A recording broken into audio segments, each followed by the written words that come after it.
화장실 불을 안 켜서 사망에 이를 수 있다는 게 믿어지십니까?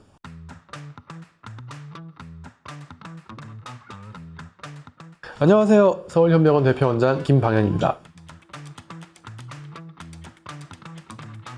여름에는 별로 안 오세요. 다 겨울철이시고요. 의외로 바로 집 앞, 문 앞에 나서실 때 그때 많이 조심하셔야 됩니다. 왼발은 마찰력이 있는데 오른발은 마찰력이 없다? 그럼 그때 잘 미끄러지시거든요. 차라리 둘 다 마찰력이 없을 때는 내 몸이 알아서 되게 막 긴장을 하면서 조심을 하시는데요. 그럴 때 많이 다치시는 것 같고요.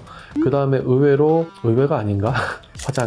화장실에서 꼭 불 켜셔야 돼요. 그 어두운 곳에서 그냥 막 익숙한 곳이라고 그렇게 하시다가 어디 좀 부딪히고 그래서 넘어지시면 또 화장실 미끄럽잖아요.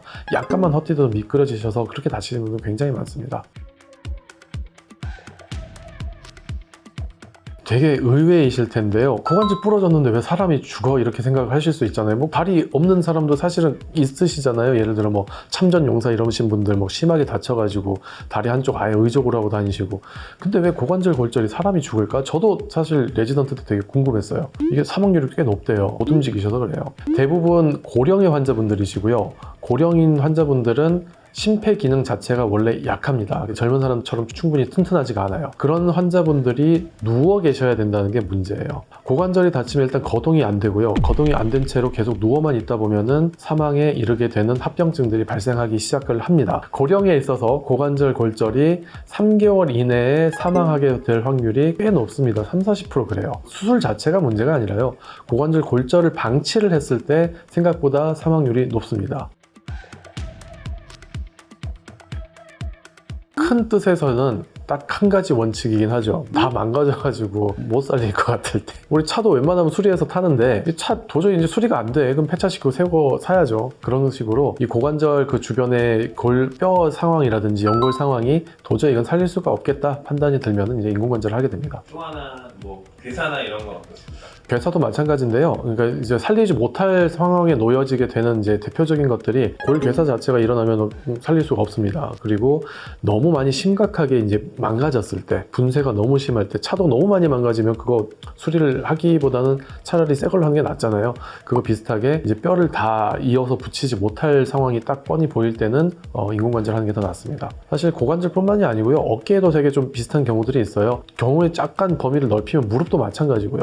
너무 심하게 손상이 돼서 우리가 회복을 시킬 수 없을 정도의 때는 인공관절을 하게 됩니다. 고관절도 마찬가지고요. 고령이신 분들 같은 경우에는 제가 설명을 드릴 때도 원래 수술 전에 그 고통하셨던 거에 한 70-80% 정도 기대하시라고 말씀을 드리긴 드립니다. 이게 고령이신 분들은 이미 몸이 많이 상해 있는 부분들이 많고요. 그리고 그 충돌이 그 고관절만 다치게 하진 않았을 수도 있어요. 보통 이제 원래 허리 협착증이나 이런 것들도 되게 많이 동반되어 있는 경우도 많고, 그러면서 신경도 좀 손상이 되거나 그런 경우가 많아서 어르신들에 있어서는 조금 이야기가 다르긴 합니다. 일단은 인공관절이 되게 좋은 방법이긴 한데 한계가 있긴 있어요. 인공이라는 점에 대해서. 그게 어쨌든 쇳덩이가 우리 몸에 일부러 들어가서 어떤 부품 역할을 해주는 거거든요. 근데 원래 우리 몸은 다 살아있는 조직이잖아요. 뼈라고 해도 그게 뭐 딱딱하고 그래 보여도 사실 걔네들이 다 일정 부분 흡수가 되고 다시 생기고 이러면서 다 살아있는 조직입니다. 뼈가 되게 그냥 단순히 죽어있는 조직 절대로 아니에요. 걔도 다 피가 가야 되고요. 피가 돌면서 우리 몸이 외부에 대한 감염이라든지 그런 자극에 대해서 반응을 하고 싸워서 이겨내는 그런 힘이 있어요. 근데 인공관절은 그런 힘이 전혀 없습니다. 예를 들어 생각보다 흔한 일인데 무릎 인공관절 같은 거 하고 막 아프시다고 침을 맞고 오셨어요. 침이 가끔씩은 위생적이지 못할 때가 있거든요. 무릎 안에 다 균을 집어 넣어버릴 수도 있어요. 가끔씩은 그런 일이 실제로 있습니다. 인공관절에 균이 들러붙잖아요. 그거 우리 몸 스스로 치료 절대로 못해요. 군대 다녀오신 분들은 봉화지겸 해가지고 발에 막 고름 나고 그렇다고 해서 막 발 자르고 그러진 않잖아요. 근데 인공관절 같은 경우에 고름이 생기거나 했을 때는 잘라내야 돼요. 뭐 그렇다고 무릎을 잘라낸다는 소리는 아니고요. 인공관절 된 부분 다 드러내야 됩니다. 그거는 스스로 저항할 힘이 없어요.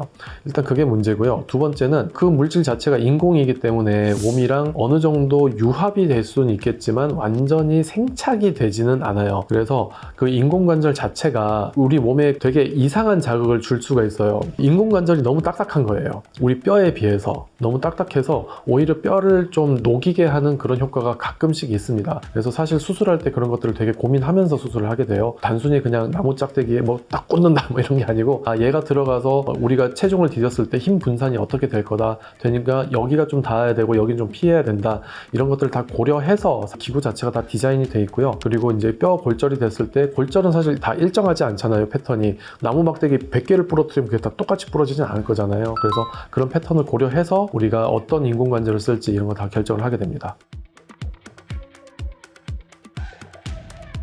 골절 형태에 따라서 다 다릅니다. 살릴 수 없을 것 같을 때는 인공관절을 하게 돼요. 근데 살릴 수 있는 뼈는 최대한 살려봐야죠. 그래서 이게 유합이 될 것 같다? 그러면은 일단은 뭐 유합을 해보는 쪽으로 당연히 가는 거고요. 근데 그 수술이 실패했을 경우도 있고요. 아니면 처음부터 어떤 기준이 있어요. 기준에 따라서 이걸 넘어서면은 이건 유합이 거의 안 되니까 이건 바로 인공관절을 하자, 이런 기준에 맞춰서 수술을 하게 됩니다. 근데 가끔씩은 우리가 유합이라는 게 뼈가 항상 그렇게 우리가 기대만큼 다 붙어주진 않은 경우가 있습니다. 그럴 때는 이제 한번 시도했다가 인공관절로 다시 수술을 하는 경우가 있습니다.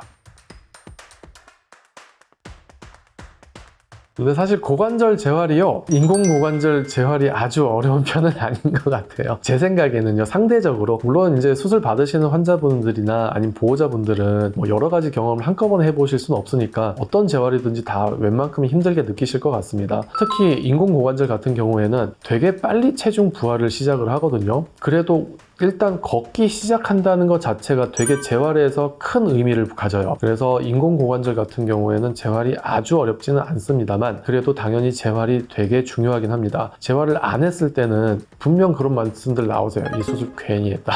진짜. 근데 재활을 잘했을 경우에 정말 내가 수술 안 한 것처럼 그렇게 잘 사시는 분들이 훨씬 더 많습니다. 근데 이게 수술을 단순히 했다라고 해서 무조건 그렇게 되는 건 아니고요. 재활 과정을 잘 거치고 그렇게 했을 때 원래 내 거랑 거의 차이를 잘 못 느끼겠어, 이렇게 되는 게 사실은 되게 평범한 과정입니다. 선생님 오늘 말씀 감사드립니다. 네, 감사합니다. 서울현병원 대표원장 김방현이었습니다.